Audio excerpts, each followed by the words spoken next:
Bapak-bapak, ibu-ibu yang dirahmati Allah, setelah Amerika sudah mulai goncang, sudah mulai muncul negara adidaya baru, yaitu Cina.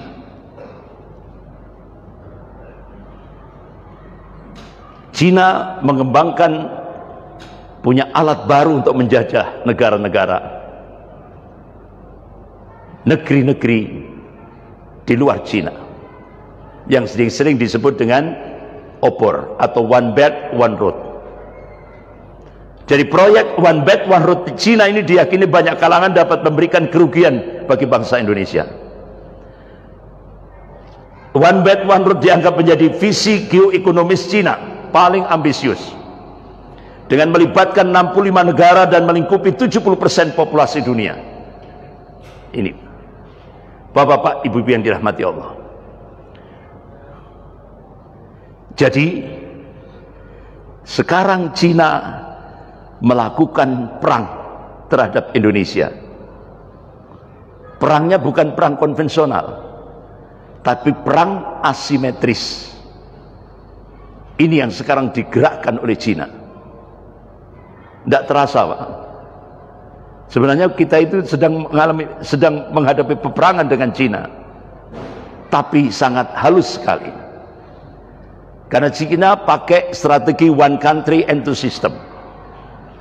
Jadi sistem negara dengan elaborasi ideologi sosialis, komunis, dan sekuler kapitalis. Dengan kata lain, model perekonomian boleh saja bebas sebagaimana kapitalisme, berpola mengurai pasar, namun secara politis tetap dalam kontrol negara Ceki, Partai Komunis Cina. Artinya apa? Para pengusaha-pengusaha Cina boleh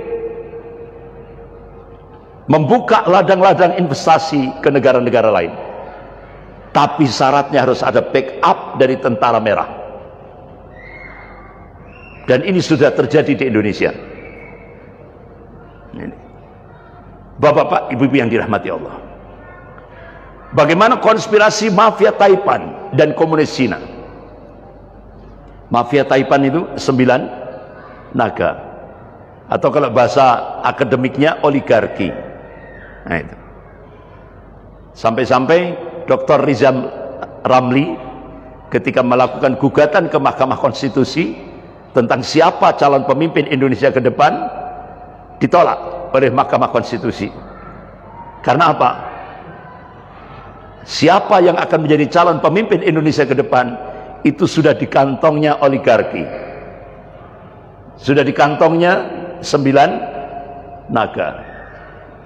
Jadi umat Islam yang mayoritas ini dipaksa untuk menjadi minoritas, dipaksa untuk menjadi tamu di rumahnya sendiri, tidak lagi sebagai subjek tapi sebagai objek.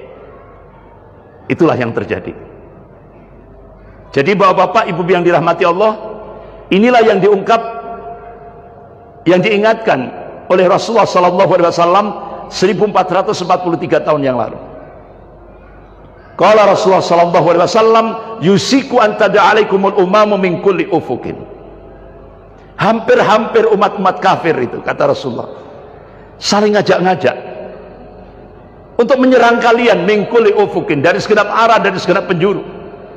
Kama tada'a al-akalatu ala qas'atiha. Kalian seperti makanan, qas'atiha itu kan mangkok kecil. Kalian seperti makanan di atas mangkok kecil yang jadi rebutan orang-orang yang lapar. Sahabat tanya, "Qulna ya Rasulullah, amin qillatin bina nahnu yauma idzin." Apakah posisi kami pada saat itu minoritas? Jumlah kami sedikit? La, tidak, kata Rasulullah. Bal antum yauma idzin katsir. Kalian mayoritas, jumlahmu banyak. Walakinnakum kutsa'un ka kutsa'itaib. Tapi kualitasmu seperti buih. Kualitas buih itu tidak punya prinsip, tidak punya jati diri, mudah diombang-ambingkan oleh musuh-musuhnya. Jadi hadis ini bukan justifikasi, bukan pembenaran. Jadi hadis ini warning, peringatan dari Rasulullah, jangan sampai umat Islam itu kualitasnya seperti buih. Manakala umat Islam kualitasnya seperti buih, Rasulullah memberikan peringatan yang cukup keras. Wala yantazi'anna Allah min suduri aduwakum al-mahabbata minkum. sungguh Allah akan mencabut rasa takut dari hati musuh-musuh kalian. Jadi rasa takutnya orang kafir itu dicabut oleh Allah. Wala yakdifanna Allah fi qulubikumul wahan, dan Allah akan campakkan al-wahan di dalam hati-hati kalian. Sahabat tanya, ya Rasulullah, wa mal wahan? Apa yang dimaksud al-wahan? Qala hubbud dunya wa karahiyatul maut. Cinta dunia dan takut mati. Jadi kalau sudah penyakit terlalu cinta dunia, takut mati, takut resiko perjuangan, ini sudah menghinggap di hati-hati kaum muslimin, saat itulah rasa takut dari hati orang-orang kafir itu dicabut oleh Allah. Dan itu terjadi di Indonesia. Sudah terjadi di Indonesia. Sehingga kita seperti makanan di atas mangkok kecil yang jadi rebutan orang-orang yang lapar. Itu gambarannya sampai seperti itu. Apakah Rasulullah membiarkan kondisi umat seperti itu? Tidak. Rasulullah memberikan solusi syar'i. Apa? Qala Rasulullah sallallahu alaihi wasallam, "Idza tabayyatum bil ainah." Jika kalian bermuamalah dengan cara-cara al-inah. Al-inah itu salah satu sistem riba. Wa akhadtum adnabal baqari. Ini bahasa kinayah, kiasan. Kalian pegang ekor-ekor sapi. Wa raditum bi jar'i. Kalian ridho dengan bercocok tanam. Artinya apa?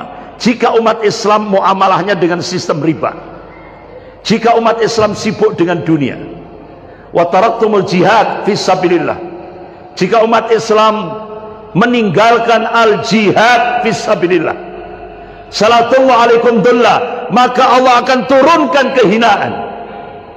La yanjiu syai'a, sedikit pun Allah tidak akan mencabut dari kehinaan itu, hatta tarji' ila dinikum, hingga kalian kembali kepada agama kalian. Sebagian ulama hadis menafsirkan, hingga umat Islam bangkit semangat jihadnya, baru Allah akan cabut dari kehinaannya. Kalau umat Islam bangkit semangat jihadnya. Ini kenapa Indonesia sekarang dijebol, pintu kedaulatan Indonesia dijebol oleh dua proyek besar, yaitu proyek reklamasi dan proyek Mekarta, yang dimotori oleh James Riyadi, salah satu koordinator Sembilan Naga. Jadi proyek reklamasi ini ada 10 di seluruh wilayah Indonesia. Targetnya 2024. Tujuannya apa? Untuk menampung 200 juta rakyat Cina daratan, termasuk di Bali. 200 juta. Targetnya 2024. Walaupun Gubernur Anies Baswedan stop pembangunan reklamasi di Teluk Jakarta, tapi pembangunan masih jalan terus. Ini ada kekuatan yang lebih besar. Nah ini, karena Indonesia sudah dicengkeram oleh imperialisme Cina. Bahkan ketika Indonesia agreement menerima bantuan hutang pertama, tahap pertama 647 triliun, itu wakil Perdana Menteri Cina Liu Yangdong di Auditorium FISIP Universitas Indonesia, beliau mengatakan konsekuensi Cina memberikan bantuan hutang 647 triliun untuk Indonesia, 10 juta rakyat Cina wajib masuk Indonesia target 2020. Kira-kira sudah masuk enggak? Sudah. Bahkan yang paling banyak di Kalimantan, di hutan-hutan di Kalimantan, lewat jalur laut. Bahkan pemerintah membuka 19 bandara dan pelabuhan laut. Sementara rakyat Indonesia dikat lewat PPKM, ya. Nggak boleh keluar, nggak boleh, ya kan? Sementara rakyat Cina berbondong-bondong menuju Indonesia. Dan itu mereka bukan rakyat, bukan buruh. Mereka tentara merah. Tentara merah. Bahkan bapak-bapak, ibu yang dirahmati Allah, terbongkar sudah. Jadi ternyata proyek Mekarta itu ada grand design Cina untuk mengintegrasikan Indonesia ke dalam cakupan wilayah ekonomi Cina. Ini yang sangat membahayakan, yang dimotori oleh bapaknya James Riyadi, yaitu Mokhtar Riyadi, Lipo Group. Makanya kata Pak Mokhtar Riyadi, Lipo itu singkatannya lama-lama Indonesia milik UE. Lipo, lama-lama Indonesia milik UE. UE itu kan aku. Jadi kenyataan apa belum? Jadi kenyataan. Bapak-bapak, ibu yang dirahmati Allah, bahkan Ahok sudah dipersiapkan untuk jadi RI 1 2024. Makanya sekarang dikembangkan Islam Nusantara, sampai di launching fikih Islam Nusantara. Jadi fikih Islam Nusantara itu ada 3 yang paling krusial isinya. Yang pertama, bolehnya memilih pemimpin kafir dan mentaati pemimpin kafir. Tujuannya untuk Ahok. Padahal dalam surah An-Nisa ayat 144 Allah tegaskan, ya, a'udzubillahi minasyaitonir rajim. Ya ayyuhalladzina amanu la tattakhidul kafirina awliya min dunil mu'minin aturidu an taj'alu lillahi alaikum sultanan mubina. Hei orang-orang yang beriman, janganlah kamu menjadikan orang-orang kafir itu sebagai pemimpinmu dengan meninggalkan orang-orang mukmin. Inginkah kalian mengadakan satu alasan yang nyata bagi Allah untuk menyiksamu sampai seperti itu? Allah tegaskan. Tapi sekarang kita dipaksa lewat Islam Nusantara ini, kita dipaksa untuk menerima pemimpin kafir dan mentaati pemimpin kafir. Mau ndak kira? Mau ndak? Kenapa? Milih pemimpin itu masuk wilayah akidah, bukan muamalah. Akidah, bukan muamalah. Kepemimpinan di dalam Islam. Makanya kenapa Syekhul Islam Ibnu Taimiyah rahimahullah beliau tulis kitab As-Siyasah As-Syar'iyyah, karena saking pentingnya siyasah As-Syar'iyyah. Al-Imam Mawardi rahimahullah beliau tulis kitab Al-Ahkamus Sultaniyah, bagaimana perundang-undangan Islam mengatur dalam menyelenggarakan sebuah negara. Ulama-ulama Ahlus Sunnah, Masya Allah, perhatiannya luar biasa. Nah, ini tiba-tiba muncul aliran Islam Nusantara, bolehnya milih pemimpin kafir. Sehingga akhirnya sekarang di Indonesia, Pak, sekarang di Indonesia banyak orang berbondong-bondong jadi orang munafik, Pak. Berbondong-bondong. Kenapa kok sampai berbondong-bondong? Karena di baliknya ada min amplopi bin fulus, ada iming-iming jabatan. Sehingga akhirnya inilah yang dikhawatirkan oleh Rasulullah, munculnya fitnah Duhaimah, lebih khusus di Indonesia. Apa itu? Ad-Duhaimah, kata Ad-Duhaimah itu kan bentuk tasghirnya, pengecilannya kan dahmah, hitam, gelap. Itu bahasa kinayah. Apa wujud konkretnya? Kata Rasulullah, qala Rasulullah sallallahu alaihi wasallam, yusbihu rajulun mu'minan wa yumsi kafiran, atau yumsi mu'minan wa yusbihu kafiran, yabi'u dinahu bi'arati minad dunya.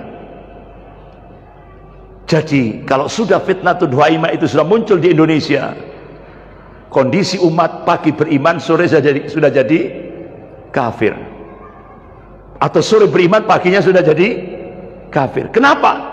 Kata Rasulullah, qala yabi'u dinahu bi'arati minad dunya. Banyak yang menjual agama dengan harga dunia. Banyak yang menjual agama demi jabatan, pangkat, kedudukan, popularitas dan sebagainya dan sebagainya. Ini sudah terjadi di Indonesia. Sampai akhirnya keluarlah fikih Islam Nusantara. Di samping mau menerima pemimpin kafir, yang kedua yaitu pluralisme agama. Menganggap semua agama sama. Rusak sudah akidahnya. Kemudian yang ketiga yaitu membangkitkan kembali kearifan budaya lokal. Budaya-budaya syirik akan dibangkitkan kembali. Di Jawa semarak luar biasa. Bapak-bapak, ibu-ibu yang dirahmati Allah. Jadi kalau kekhawatiran ini benar-benar terjadi, maka Cina dalam jangka panjang sistem pengelolaan infrastruktur pelabuhan, laut dan bandara akan dikendalikan pemerintah Cina.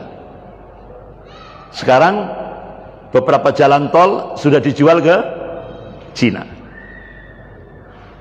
karena Indonesia tidak mampu lagi bayar utang. Sehingga dari beberapa seperti PT Waskita Raya itu menjual ke Cina. Jadi dengan begitu berarti skema kerjasama ekonomi yang dibangun dengan pemerintah Indonesia sejatinya merupakan entry point, pintu masuk penguasaan Cina terhadap sektor pertahanan dan kemiliteran yang pada perkembangannya akan menggerus kedaulatan wilayah nasional Indonesia. Inilah yang disebut dengan bencana geopolitik. Bencana geopolitik artinya apa? Indonesia sudah tidak punya lagi kedaulatan sebagai sebuah negara. Bapak-bapak, ibu-ibu yang dirahmati Allah, tokoh-tokoh ulama di Indonesia khawatir, ada kekhawatiran apakah Indonesia nanti seperti Tibet. Kan sama dengan Indonesia. Tibet dibantu hutang oleh Cina, pembangunan infrastruktur dibantu oleh Cina, buru-buru semua dari Cina, material semua dari Cina. Akhirnya pemimpin spiritual Tibet Dalai Lama ditangkap, dan akhirnya Tibet sampai hari ini sudah dikuasai Cina. Bahkan tokoh-tokoh ulama di Indonesia khawatir apakah Indonesia nanti seperti Angola.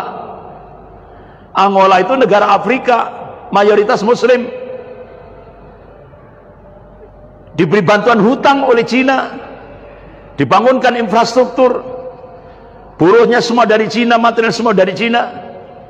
Tidak tahunya Cina mengintervensi parlemen Angola, minta supaya Islam diharamkan masuk ke Angola, sehingga akhirnya satu-satunya negara seluruh dunia ini yang mengharamkan Islam adalah Angola. Sehingga ribuan masjid madrasah dihancurkan. Bahkan umat Islam ketika sholat di jalan ditembak. Ini apakah Indonesia seperti Angola? Ini kekhawatiran ulama. Bahkan dua mantan Panglima TNI, Bapak Jenderal Purnawirawan Djoko Santoso dan Bapak Jenderal Purnawirawan Gatot Nurmantio, setelah beliau merespon sebuah novel fiksi ilmiah yang ditulis oleh pakar intelijen dunia, pakar perang dunia, yaitu Peter Warren dan August Cole, dengan judul Ghost Fleet, diprediksi 2030, tahun 2030 sudah tidak ada lagi Indonesia, yang ada Cina. Bahkan dua mantan Panglima TNI sampai memberikan statement bisa lebih cepat daripada 2030. Ini sehingga akhirnya bapak-bapak, ibu-ibu yang dirahmati Allah, sekarang dalam bulan sebulan ini, Masya Allah, saya terharu sekali. Ulama-ulama semadura mulai turun gunung, gelisah, ada kegelisahan bagaimana menyelamatkan Indonesia dari cengkraman komunis Cina. Ulama-ulama Jawa Timur, ulama-ulama Jawa Tengah, ulama-ulama Jawa Barat, dan ulama-ulama di beberapa tempat yang lain sudah mulai turun gunung. Jadi kalau ulama sudah mulai turun gunung, berarti Indonesia sedang ada apa-apa. Jadi ulama peduli untuk menyelamatkan Indonesia dari cengkeraman komunis Cina ini. Bapak-bapak, ibu yang dirahmati Allah. Adzan. Ini masih jauh. Oh, masih jauh. Ya. Maksud Anas, sebentar lagi kan ajan. Ya. Kita ajan dulu, Ya. baru kita Baru lanjut. jadi, ya. Jam 10 nggak apa-apa kan? Ya. Ustaz? Ya. Kita ajan dulu kan? Ya. Bapak-bapak, ibu-ibu yang dirahmati Allah. Kita baru tahu ternyata tahun 1986 Partai Komunis Cina melakukan kongres yang dijadikan pokok bahasan adalah Indonesia. Tahun 1986. Jadi Partai Komunis Cina sudah godok Indonesia. Hasil daripada kongres itu ada 3 hambatan Cina, hambatan terbesar Cina untuk melakukan penetrasi ke Indonesia. Yang pertama, regulasi dan doktrin anti komunis. TAP MPRS nomor 25 tahun 66. Undang-Undang nomor 27 tahun 1999. Yang kedua, positioning Pancasila sebagai musuh komunis. Adzan dulu ya, monggo silakan.